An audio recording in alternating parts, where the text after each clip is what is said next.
Hello students, welcome to Learn India Everyday platform run by अलकारो career institute. मैं doctor Manoj, आपकी physics faculty. आज के इस सेशन में हम जो टॉपिक पढ़ने वाले हैं वो है electric potential due to a dipole at axial point. लेकिन आज का ये सेशन आगे बढ़ाने से पहले हम बात कर लेते हैं उस प्लेटफॉर्म की जिस पर हम ये सेशन आगे बढ़ाने वाले हैं। अलकारो करियर इंस्टीट्यूट क्लास 6 से लेकर क्लास 12 तक के सभी सब्जेक्ट्स की प्रिपरेशन आपको करवाता है। यहाँ पर हम आपको स्कूल एग्ज़ाम के साथ साथ IIT JEE और नीट की भी प्रिपरेशन करवाते हैं। तो चलिए स्टार्ट करते हैं आज का सेशन।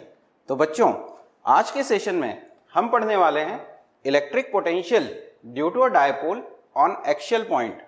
तो सबसे पहले हम ड्रॉ करेंगे एक इलेक्ट्रिक डायपोल को।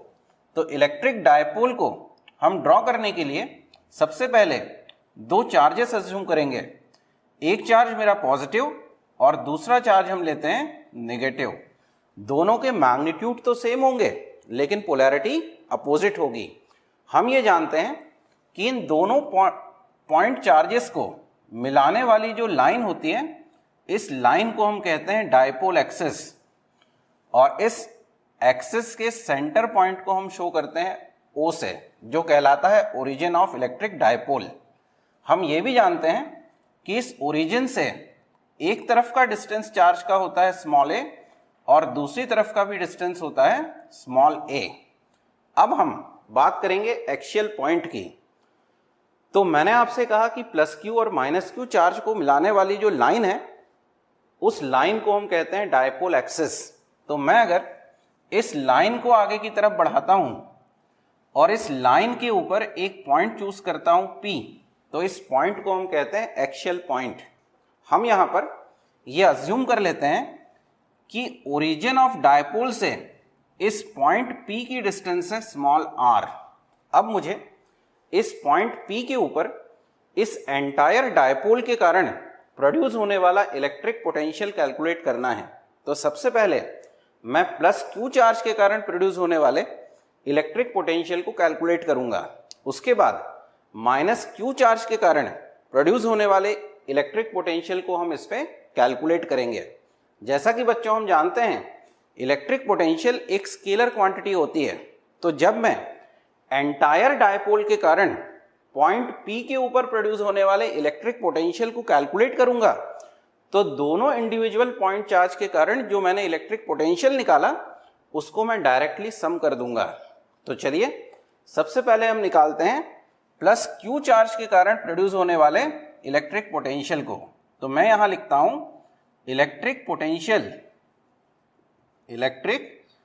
Potential due two plus Q charge on a point P। इसकी वैल्यू मैं लिखता हूं V प्लस क्यू। तो बच्चों, जैसा कि हमने पॉइंट चार्ज के कारण प्रोड्यूस होने वाले इलेक्ट्रिक पोटेंशियल का फॉर्मूला पढ़ा है, 1/4 पाई एप्सिलॉन नॉट। चार्ज की वैल्यू है Q और डिस्टेंस, तो यहाँ प्लस क्यू चार्ज से लेके पॉइंट P के अगर मैं डिस्टेंस की बात करूं तो ओरिजिन से लेके पॉइंट P का डिस्टेंस है स्मॉल r और ओरिजिन से प्लस क्यू चार्ज का डिस्टेंस है स्मॉल a। तो पॉइंट P से लेके प्लस क्यू चार्ज के डिस्टेंस को मैं कह सकता हूं r माइनस a। तो Q के अपॉन में मैं लिखूंगा r माइनस a। ये हो गई मेरी फर्स्ट इक्वेशन जो मुझे पॉइंट P के ऊपर प्लस क्यू चार्ज के कारण प्रोड्यूस होने वाले इलेक्ट्रिक पोटेंशियल को बताती है। इसके बाद मैं कैलकुलेट करूंगा electric potential at point P due to minus q charge on a point P। इसकी वैल्यू मैं लिखूंगा V माइनस क्यू। जैसा कि बच्चों हम ऑलरेडी जानते हैं कि माइनस क्यू चार्ज के कारण जो इलेक्ट्रिक पोटेंशियल प्रोड्यूस होता है वो भी नेगेटिव होगा। तो हम यहां लिखेंगे माइनस 1/4 पाई एप्सिलॉन नॉट Q अपॉन, अब देखें डिस्टेंस माइनस क्यू चार्ज से लेके और P पॉइंट का जो डिस्टेंस होगा मेरा, वो इस R में मुझे स्मॉल a को ऐड करके मिलेगा। तो मैं यहां लिखूंगा R प्लस a। ये हो गई मेरी इक्वेशन 2। अब इस एंटायर डायपोल के कारण पॉइंट P के ऊपर प्रोड्यूस होने वाले पोटेंशियल को हम निकालें तो हम लिखेंगे net potential at P due to dipole, entire dipole. तो मैं यहां लिखूंगा V at axial point equal to V plus q plus V minus q. मैं इसे लिखता हूं इक्वेशन 3। अब हम इक्वेशन 1 और इक्वेशन 2 से V प्लस क्यू और V माइनस क्यू की वैल्यू इस इक्वेशन 3 में पुट करेंगे। तो मैं यहां लिखूंगा V at axial point equal to 1 upon 4 pi epsilon naught Q upon R minus A minus 1 upon 4 pi epsilon naught Q upon R plus A। बच्चों हम यहां से क्या कॉमन निकाल सकते हैं? तो ये Q यहां दोनों में कॉमन है और इस कांस्टेंट की वैल्यू भी दोनों में कॉमन है। तो मैं यहां कॉमन निकाल सकता हूं Q upon 4 pi epsilon not और ब्रैकेट के अंदर मेरे पास रह जाता है 1 upon R minus A minus 1 upon R plus A। अब सिंपल मैं यहां एलसीएम लेके और इसको सॉल्व करता हूं तो Q upon 4 pi epsilon not को तो मैंने वैसा का वैसा लिख लिया। अब यहां एलसीएम में लूंगा तो एलसीएम आएगा R minus A R plus A, यहां आएगा R plus A minus R minus A। मैं अगर इसको फर्दर सॉल्व करता हूं तो इस R से अगर मैं स्मॉल r को मल्टीप्लाई करता हूं तो ये प्लस R और ये माइनस R, तो ये R से R में कैंसिल आउट कर सकता हूं और ये माइनस हो जाएगा प्लस। तो A प्लस A कितना हो गया 2A। तो मैं यहां लिखूंगा Q upon 4 pi epsilon not 2A upon नीचे है A minus B, A plus B का फॉर्मूला, तो हम यहां लिख सकते हैं A square minus B square.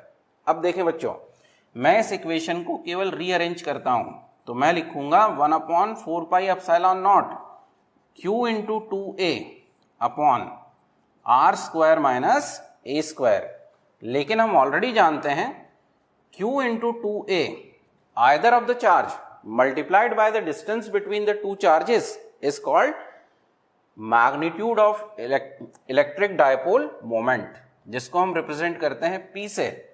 तो मैं यहां लिख सकता हूं potential at axial point is equal to 1 upon 4 pi epsilon naught Q into 2A की जगह लिखूंगा मैं dipole moment upon R square minus A square. ये है मेरी इक्वेशन नंबर 4। ये एक जनरलाइज इक्वेशन हुई जो किसी एक्सियल पॉइंट P के ऊपर इस इलेक्ट्रिक डायपोल के कारण प्रोड्यूस होने वाले इलेक्ट्रिक पोटेंशियल को रिप्रेजेंट करती है। लेकिन बच्चों, हमने पहले भी डिस्कस किया है कि इलेक्ट्रिक डायपोल की लेंथ नैनोमीटर या एंगस्ट्रॉम के ऑर्डर की होती है। मैं अगर पॉइंट P का डिस्टेंस मिलीमीटर या सेंटीमीटर में भी लेके चलता हूं तो मैं ये कह सकता हूं कि ये जो स्मॉल r है ये 2A या A के कंपैरिजन में बहुत बड़ी क्वांटिटी है। तो जनरली डायपोल के केस में हम एक केस लेके चलते हैं R is very greater than A, और अगर ये अजम्पशन मैं यहां लेता हूं तो ये फॉर्मूला रिड्यूस होके और मेरे पास आता है V axial equal to 1 upon 4 pi epsilon naught P upon, अब मेरे पास यहां ये जो नीचे की टर्म है इसमें से मैं A को इग्नोर कर सकता हूं क्योंकि मैंने कंडीशन ली है R is very greater than A। तो मेरे पास केवल रह जाता है R स्क्वायर। ये जो बच्चों इक्वेशन 5 है, इस इक्वेशन 5 को यूज करके हम इलेक्ट्रिक डायपोल के कारण एक्सियल पॉइंट पे प्रोड्यूस होने वाले इलेक्ट्रिक पोटेंशियल को डायरेक्टली कैलकुलेट कर सकते हैं। तो आज के सेशन में हमने एक्सियल पॉइंट के ऊपर किसी डायपोल के कारण प्रोड्यूस होने वाले इलेक्ट्रिक पोटेंशियल की स्टडी की। नेक्स्ट क्लास में हम इक्वेटोरियल पॉइंट और किसी जनरल पॉइंट के ऊपर प्रोड्यूस होने वाले इलेक्ट्रिक पोटेंशियल की स्टडी करेंगे ड्यू टू अ डायपोल। तो आज का सेशन मैं यही वाइंड अप करता हूं। नेक्स्ट सेशन में हम फिर मिलेंगे, तब तक के लिए नमस्कार।